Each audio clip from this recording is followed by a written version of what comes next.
All right, guys, welcome to Healthy Scratches. It's Tuesday, May 1st, day after my birthday, obviously. It was a great day. Lord. How many people in the office said happy birthday to you yesterday? Liz said it just now, so. Oh, nice. Yeah. Day later, Cool. she's Day probably later. just a big Healthy Scratches fan, watched it, and then cheated. I think that's why. Actually, a lot of people watched the episode, or at least, like, Yeah.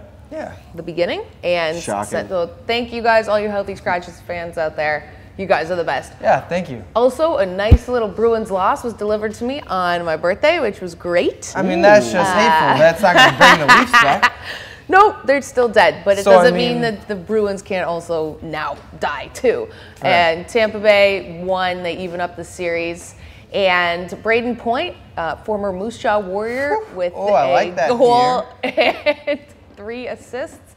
And this one was a little controversial, at least 1 point for The Office. We were just talking about it. Dave tweeted about David Pastrnak getting a 4-minute penalty for a high stick on Victor Hedman.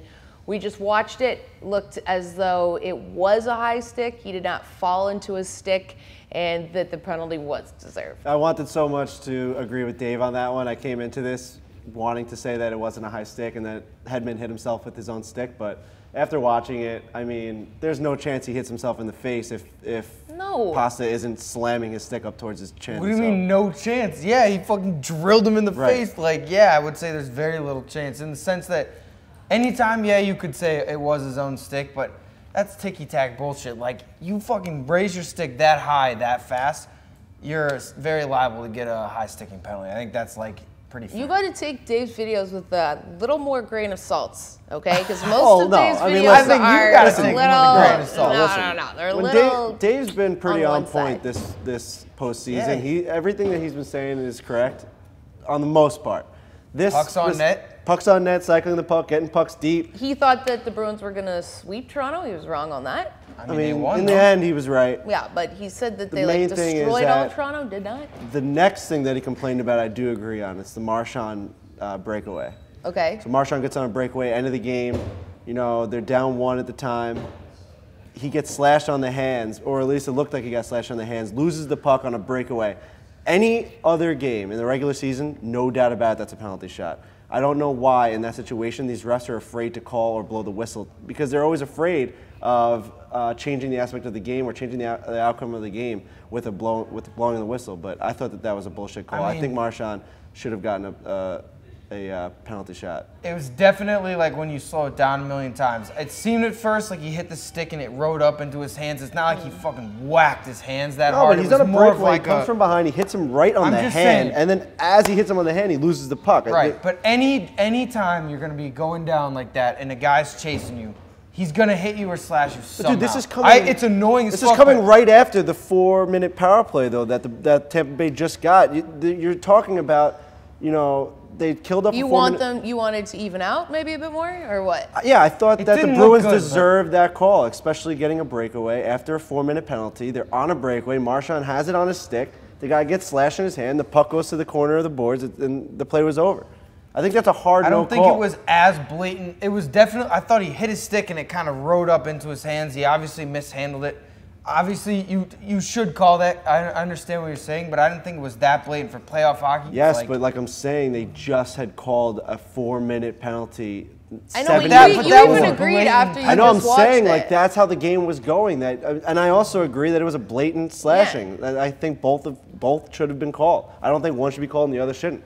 Well, I mean, it was The definite- good thing is that it's even now, so they go. Yeah, I back think that's a brutal way to, Tampa. you know. I mean, no, wait. when they show the They Torrey go to- Krug slash kind Where of do in they his go? Where pants. are we right now? We They're go to going- Boston now. going to Boston. Okay. Well, when they show the they'll Torrey have Krug advantage. slash like kind of here, and then he smokes him in the hands, I understand that point more Mm-hmm. than just the Pastrnak thing, because like if you're gonna call that like kind of a stick check on his pants Yeah. coming through, that's very different than like That whole a series guy has going been to very score. strange with the refs. You know, Yeah. It has been they're weird. picking and The choosing rule what they're book going to has call. been in effect. The referees Rule have book's played actually a been in big effect part. all across the entire board in Yes. the NHL. I feel like Yeah. it's been a real weird series, the second round series for the refs this year. Yeah. Well, speaking of another second round series, Vegas Golden Knights get their advantage back with a 2-1 series lead against San Jose, even though the Sharks had a very decent game. I think it was they outshot them like 27-11 for a good stretch there.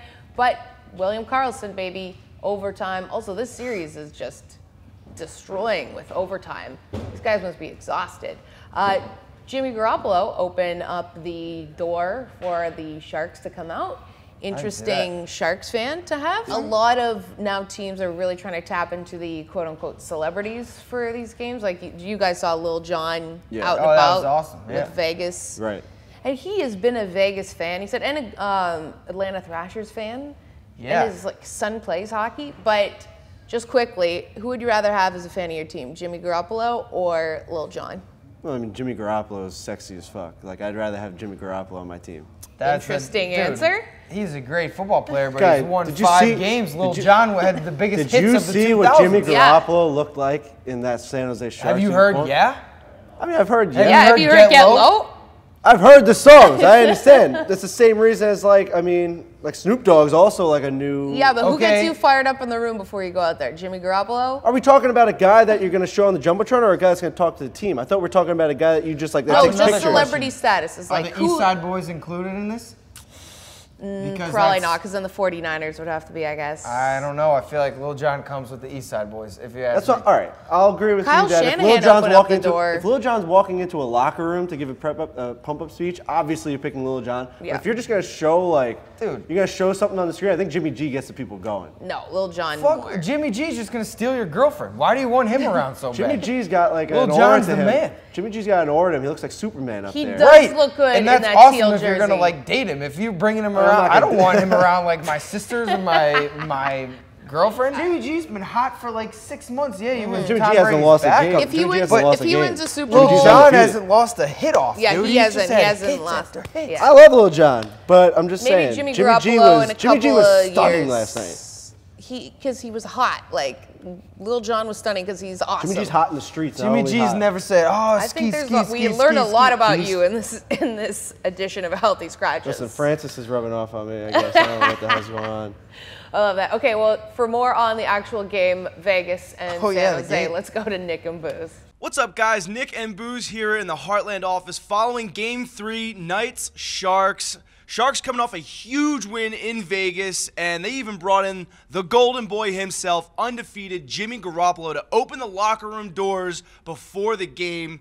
And it seemed to work at first. They went on a power play, put in a quick one, tic-tac-toe play. It was absolutely beautiful. And then it seemed like they couldn't stay out of the box themselves. They were a man down 6 different times in this game, and Martin Jones did all he could to help him out, but he really just couldn't. Yeah, you said it, man. The Sharks came out flying. They did all they could. The problem was Marc-Andre Fleury did more. He was everywhere. He was stopping everything. It was Outstanding. crazy. And then in the second period, 3 goals by the Knights back to back to back in a matter of minutes. The prettiest one, maybe this Jonathan Marchessault snipe he had, or the William Karlsson one-touch pass in front for Riley Smith to tap in was out of this world good. Right then and there, I was like, this team is winning this game. Legit. This team's winning Legit. the series. But he wasn't done there. He had more. Sharks end up tying it up. We go to OT. Fleury with that glove save in OT. I wish some of this would have rubbed off on Matty Murray. Just flashing the leather, making it look oh so easy. And then William Karlsson in OT. my The snipe of God. all snipes to put the dagger in the Sharks' heart at home. Yeah, in my opinion, I still got Sharks in 6. I think this is the most evenly matched up series this playoffs has to offer so far. I can't wait to see what Game 4 holds back in San Jose. Back to you guys. Let's go back to Toronto, and Lou Lamoriello is out as general manager, which according to Brendan Shanahan was always the plan. He was going to be 3 years GM and then 4 years a senior advisor. What I know you would like about this is the whole Toronto media landscape, including Sports Center with the RE, was like, breaking news, Lamoriello out as GM, even though like this was the plan, I guess, the whole time. But I mean, Leafs lunch all over it. I'll be tuned in to Leafs lunch all day today. Listen, I'll say this. Yeah, it was the plan. He can say whatever he wants. Shanahan's a genius. He's not going to say like, oh, wow, there's a lot of turmoil if we drop this series. Now we're getting him out. This was the plan, but if they win that series and go on to maybe Eastern Conference Finals, no chance he leaves. It's 100% a situation where I think Kyle Dubas and what's his name, Hunter. Mark Hunter, yeah. This is now a decision like who's going to lead from now on because they've done a great job. This is the problem with like, look at the Sixers, like trust the process, all stuff. it's very easy, not easy, but tanking is one part, right? You get all the draft picks, you get the prospects. Now you start to build up. They've done that part. They're a real team. They're in the playoffs. And now it's like, how do you take that next step to being a legitimate contender? I think Lamoriello's gotten them there, and I think maybe they move on after that. And for him to sort of help, you mentioned Kyle Dubas, the assistant general manager, was with the Sioux Greyhounds. He's a young guy. He's like in his early 30s. But 31. He's really into Corsi and young talent and all that cool stuff. So The Billy Bean of hockey. yeah, he's like the Yeah. future. Yeah.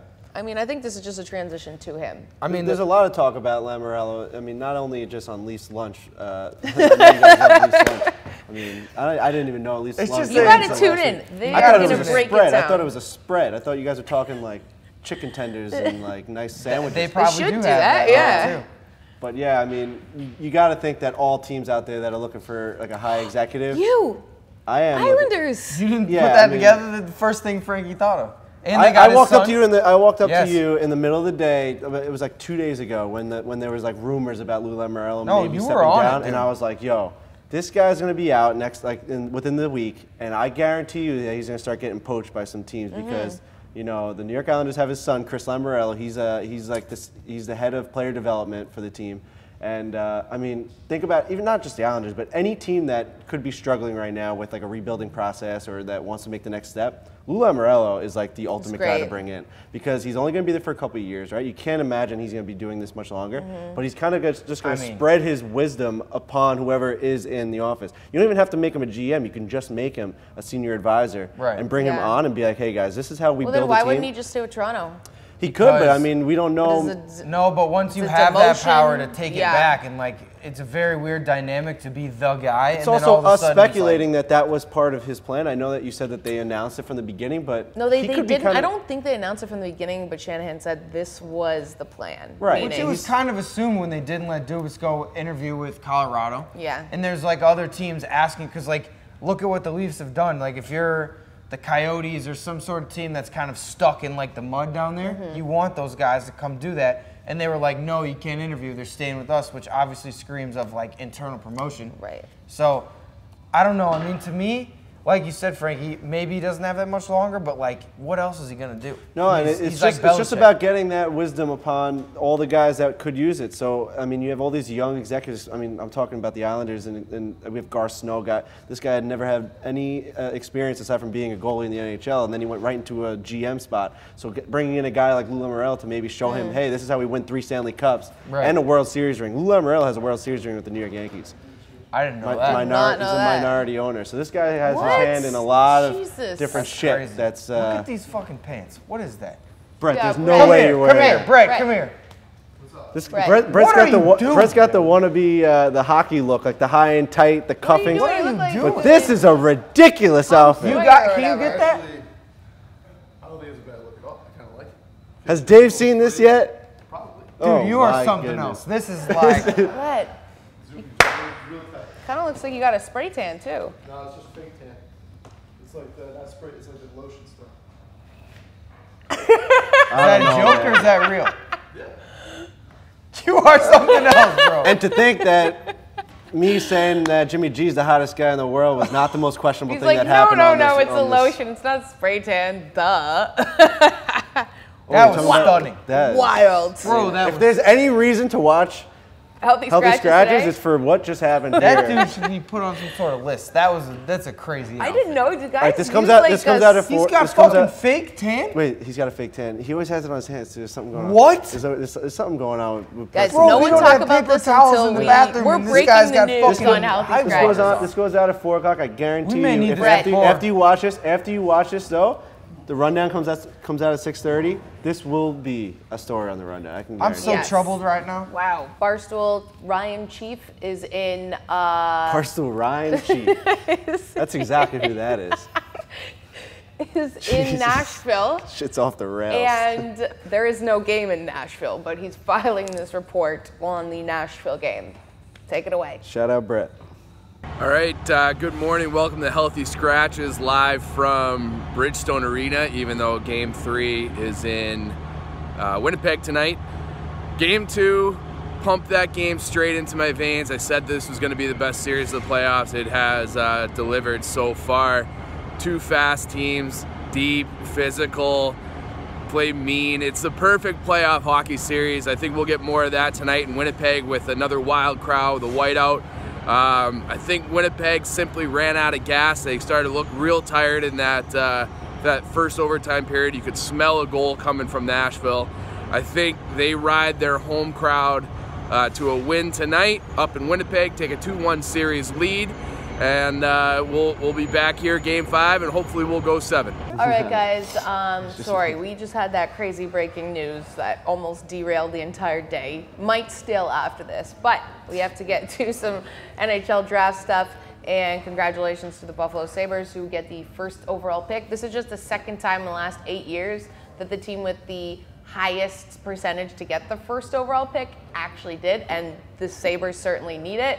Looks as though they're going to get that consensus first overall pick, Rasmus Dahlin from Sweden, which would certainly help them. And then an unbelievable Swedish defenseman. I mean, every team would want a guy like that coming in, you know, through the system, and he's going to be a franchise player for them, and they need something on D. That's like one of the main issues that they've had is defense and goaltending, because they have the offense, they have the guys, they have the ability to put goals in the pucks in the net. They just can't stop it. I mean, Jack Eichel is the best thing that's happened to him since he moved to Buffalo. The guy's like been in purgatory. It's crazy because they have O'Reilly, they got Middlestat now. They've tried a bunch of different wingers. It's like, what was wrong? And I think this may be the remedy that finally fixes it. The Vancouver Canucks were not happy about the draft because they couldn't bring their mascot, Orca, or whatever, Finn. Biz Nasty said it best. I'm not going to try to take his take. He said, imagine taking yourself so serious as a league that you won't have a mascot at a lottery ping pong ball drawing, but you can't figure out how to not schedule like 7 games at the same time on the weekends. It's absurd. It's like, they've been all over the map. The problem with the NHL is these guys, like the Lamoriello types, like all those, the GMs and the higher ups take themselves very seriously, as they should. That's kind of the culture, but they don't understand like the fun part of the game and for the fans and that type of thing where I guess they don't care about it. They just want to win hockey games, but it would have been a preposterous thing to have like so silly. And it's who like cares? Jim Benning, the GM, speaking of them, he wanted it there. It was like, well, let's do this. This is fun. And speaking of the NHL draft, it was also really weirdly done. It was like the first 12 picks were before the Vegas San Jose game. They just wanted you to watch that game. Into the first intermission, the next 3. Like second intermission. Second intermission. It was announced after 10 p.m. on the East Coast on a Saturday night. I actually don't hate that move. You're forcing the viewership to watch that game. But do they need to be forced? Like, don't people? No, but there are people. Is your product good enough for but there were people like Carolina Hurricane fans and all these teams that were in the, you know, you had Arizona fans, you had Buffalo fans, everyone watching this. West Coast game. Exactly, and and like you were saying before the series starts, the best series, you know, one of the best series that you can watch. So I mean, I thought that was a pretty good move. Out of all the bad marketing things the NHL has done, I thought that was pretty smart. Yeah, but you gotta have Finn there. I don't know. I mean, but you gotta have Finn. Just for the memes and like the Twitter and like they don't understand the social media aspect of it. You have like an orca drawing lottery balls out of a thing. Like that's funny. Yes, it definitely is. I would love to see an orca win a draft pick. Yeah, and he's a weird mascot too. He gave me like a signed autograph photo once of himself. Wow, I didn't know you had a personal connection. Yeah, we go way back. Wow. Damn. Bit of history there. I think that's it. What's that obviously, the only thing that needs to matter is that Brett uses a spray tan. And what did you just say? Is he a sperm whale? I wouldn't know. That's we an orca. didn't go that far at all. I thought you knew Finn pretty well. That's all right. He's an orca. All right. That's it here.